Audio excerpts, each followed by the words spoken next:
Welcome to the Decision Making and Reporting Using R video training series.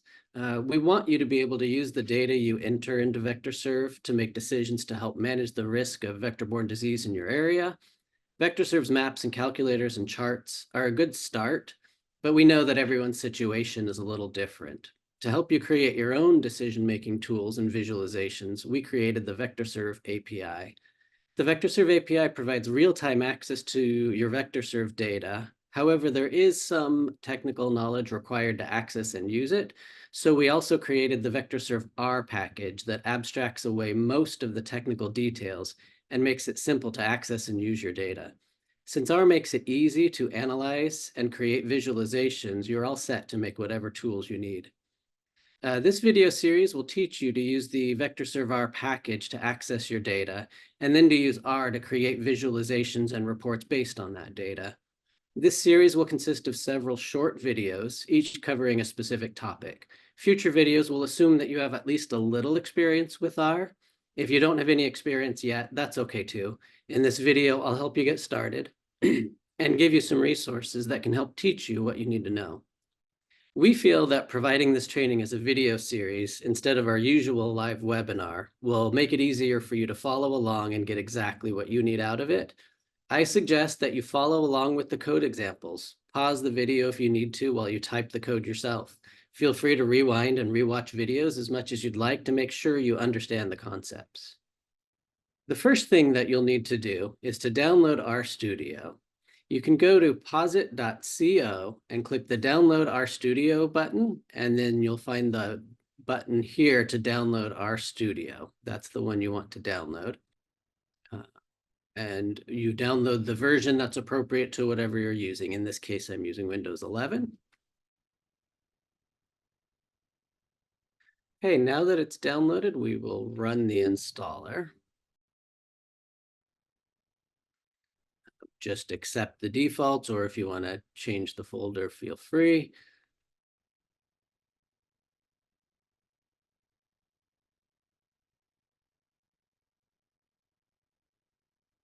So next we need to install R. So you can do that by going to cran.r-project.org and download the version of R for your operating system. Again, I'm running Windows. And I'll click install R for the first time.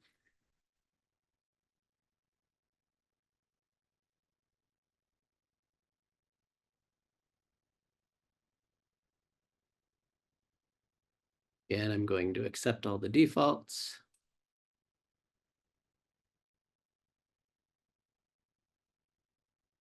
Okay, so now we are going to run Rstudio.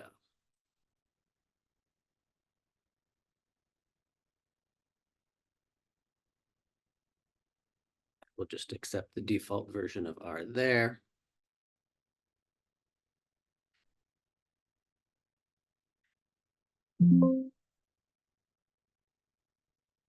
It will ask if you want to update Rstudio automatically. It's a good idea to keep it up to date, so that's what I did. I wanted to go over a couple of things first. One thing that you'll notice is that it is possible to go to Tools and Global Options, and you can change the appearance to have a number of different themes, which will cause R to look a little different. So if you see our version of Rstudio with different colors than yours, that would explain why. You can choose whatever you're comfortable with, but just know that the different colors and different themes, it's all Rstudio. So the next thing you'll need to do is you'll need to make sure that you have the VectorSurvR package installed. And the way to install that is to run install.packages and in quotes, VectorSurvR. When you run that, it will provide a warning that our tools is required to build packages using C++ or Fortran. You can ignore that, and the rest is just messages saying it's installing.